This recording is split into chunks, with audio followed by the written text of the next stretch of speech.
자, 오늘 이제 본격적으로 당대사 들어가기 전에요. 먼저 지난 시간에 했던 내용 문제를 통해 와서 먼저 점검하고 그 다음에 진도 나가도록 하겠습니다. 딱 10문제거든요. 자, 1번부터 갑니다. 자, 다음에서 설명하는 세포의 소기관은 그랬어요. 우리 명칭하고 기능 연결해두면 된다라고 했는데요. 자, 이중막을 가지고 있고요. 호기성, 호흡에 의해서 에너지를 만든다. 그럼 세포 소기관 중에 에너지를 만든다라고 하면 당연히 미토콘드리아. 답은 1번이죠.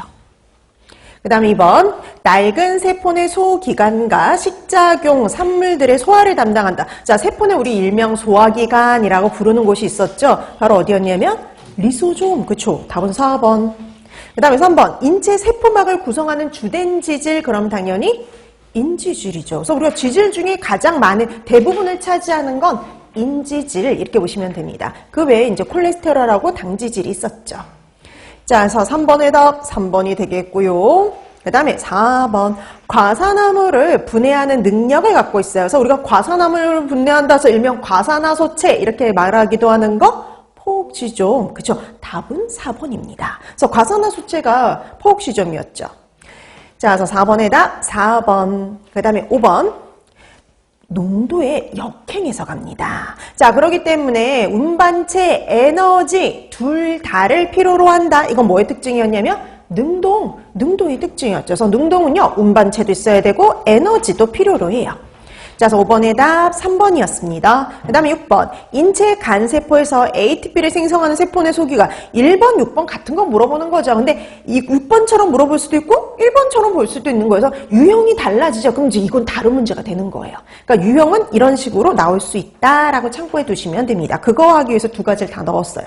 자, 그래서 6번의 답 4번이 되죠. 자, 다음 7번. 촉진 확산에 의해서 소장 점막세포 안으로 흡수되는 영양소. 우리 촉진 확산에 의해서 흡수되는 것 대표적으로 누가 있었냐면 과당이 있었죠. 답은 3번입니다. 나머지는 다 능동이에요.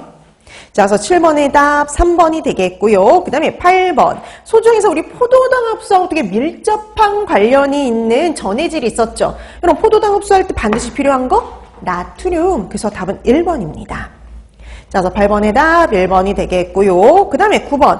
다음에서 설명하는 물질 운반 기전은 그랬습니다. 농도차에 의해 물질 농도가 높은 곳에서 낮은 곳으로. 일반적인 방법이네요. 자, 운반체를 필요로 합니다. 자, 우리가 수동적인 방법인데 운반체를 필요로 하는 거 뭐였을까요? 촉진확산. 그렇죠. 촉진확산이. 그래서 촉진확산은요, 에너지는 필요하지 않은데 운반체는 반드시 필요했었죠.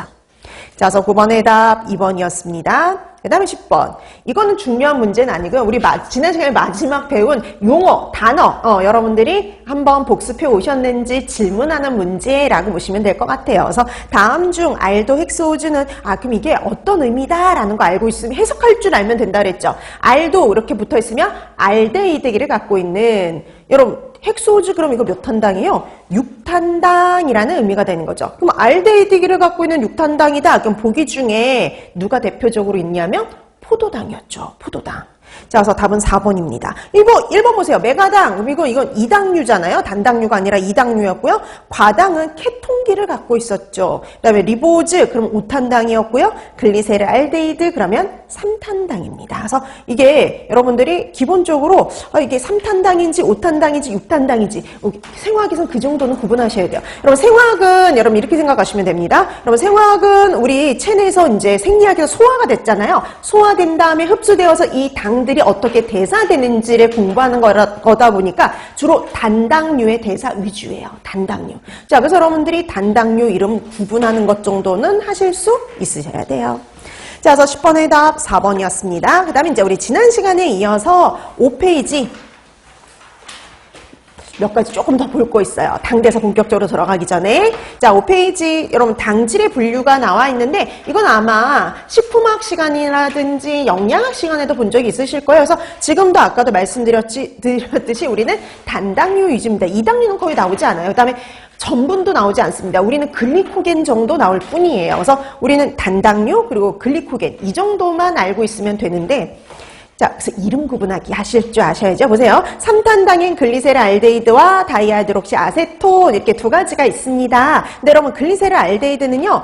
오늘 다 해당 과정에서 둘 다 이름이 나올 거예요. 근데 여러분 글리세라 알데히드는 알도우즈, 알데히드기를 갖고 있고요. 그 다음에 디하이드록시 아세톤은요, 케톤기를 갖고 있는 케토우즈예요.